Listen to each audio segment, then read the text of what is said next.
bài ở xuống không ngọc nia sụp thành công căn video thay bao nhiêu tiền đấy chơi gì này đấy nhau chơi lời ngọc nia được không cả admin bot tệ bóng mà chúng nó này cột lôi trong lôiតាម Facebook គាត់មានចម្ងល់ខ្លះគាត់ដឹងហើយបងដាច់ចាស់បងប្អូនដាច់ថ្មីគាត់ឆ្ងល់ថា admin bot ទេបែបម៉េចបាទ admin bot ទេមានថាជាបង្កើត account នៅ bot ទេ IP bot ទេបាទនៅប្រទេសក្រៅឧទាហរណ៍យើងលេងរាល់ថ្ងៃអ៊ីនធឺណិតយើងលេងនៅខ្មែរចឹងវា load IP នៅខ្មែរនេះវា load IP load IP នៅខ្មែរឡើយខ្ញុំឆែកមើល IP របស់ខ្ញុំហ្នឹង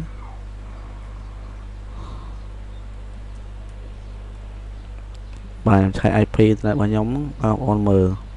បាទឃើញទេ IP នៅខ្មែរណានៅប្រទេសកម្ពុជាឥឡូវនេះ load ណាបាទនៅប្រទេសកម្ពុជាចង់ប្រើ VPS ដើម្បីឲ្យវាទៅក្រៅប្រទេសឲ្យ IP នៅក្រៅប្រទេសអញ្ចឹងនេះ Facebook account ខ្ញុំលេងនៅក្នុងប្រទេសខ្មែរអញ្ចឹងថា account ហ្នឹងគាត់ហៅ account ខ្មែរអញ្ចឹងខ្ញុំមាន page ដែលចិត្តគ្រប់គោលការណ៍ហើយមាន Facebook page មួយនេះតបមកខ្ញុំចង់ add វាទៅបរទេសទៅ admin បរទេសអញ្ចឹងខ្ញុំធ្វើការ switch វាបានចូលកាន់ page profile ឡើងមកតមកចុចពាក្យថា manage នេះនេះចំពោះ page profile 20 classic យើង add ធម្មតាផ្សេងទៅ add ពាក្យ manage ចឹងមកណាបងប្អូនតមកចូលកន្លែង page access កន្លែង add admin តមកចុចពាក្យ add ហ្នឹង add ចុច next ចឹងមកតមកយើងឲ្យយើងវាឈ្មោះ account Facebook របស់ប្រទេសដែលយើងចង់ add នោះបាទអញ្ចឹងដោយសារ account របស់ប្រទេសខ្ញុំមានទុកក្នុង VPS ខ្ញុំត្រូវការបើក VPS គឺខ្ញុំ remote ព្យាទៅកាន់កុំព្យូទ័រនោះ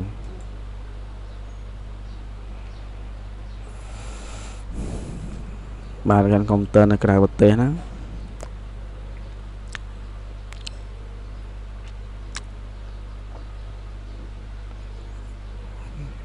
បាទ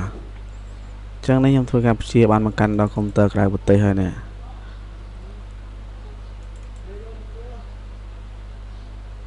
ចឹងខ្ញុំក៏បើក Facebook account Facebook នៅក្រៅប្រទេសនេះបាទនេះ account នេះវានៅបរទេសណាបងប្អូនបាទឥឡូវខ្ញុំ search ឡើង website wooer.net ទៅចឹងអានេះជាម៉ាស៊ីននៅក្រៅប្រទេសដែលខ្ញុំព្យាពីកុំព្យូទ័រនៅស្រុកខ្មែរយើងទៅកាន់ម៉ាស៊ីននៅក្រៅប្រទេសហ្នឹងនេះ IP វា load មកអាមេរិកទេបងប្អូននៅអាមេរិកមានថាកុំព្យូទ័រនេះនៅអាមេរិកបាទចឹងខ្ញុំ switch មក account របស់ខ្ញុំអាមេរិកហ្នឹងតើមកខ្ញុំ copy បាទ copy link account របស់ខ្ញុំមកបាទ copy link របស់ខ្ញុំអញ្ចឹងមកខ្ញុំធ្វើការថយឲ្យ VPS ហ្នឹងមកដើម្បី add ចូលក្នុង admin នៅខ្មែរនេះខ្ញុំវាយឈ្មោះគាត់ទៅ load ឈ្មោះហ្នឹងហើយតើមកចុចពាក្យ allow full control អញ្ចឹងមកខ្ញុំវា password Facebook យើងនៅខ្មែរហ្នឹងមកបាទវាត្រូវទេ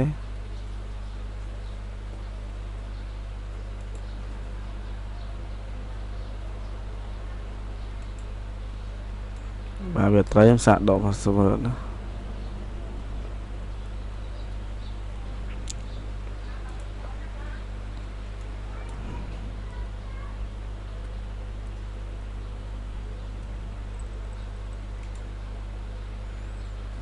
បាទជួយការ add បានហើយ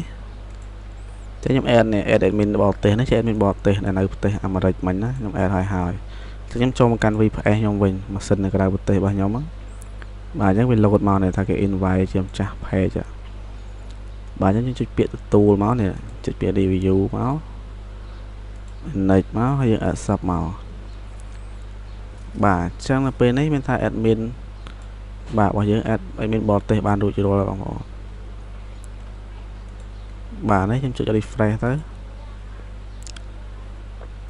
បាទអញ្ចឹងនេះ account បរទេសមួយខ្លះជា admin អញ្ចឹងពេលដែលយើងគ្រប់គោលការណ៍ស្នើរលុយយើង remove admin ខ្មែរចោលអស់ទៅទុកតែ admin បរទេសហ្នឹងបានហើយ page យើងនឹងអាចស្នើរលុយបានបាទឧទាហរណ៍នេះយើងចូលមកក្នុង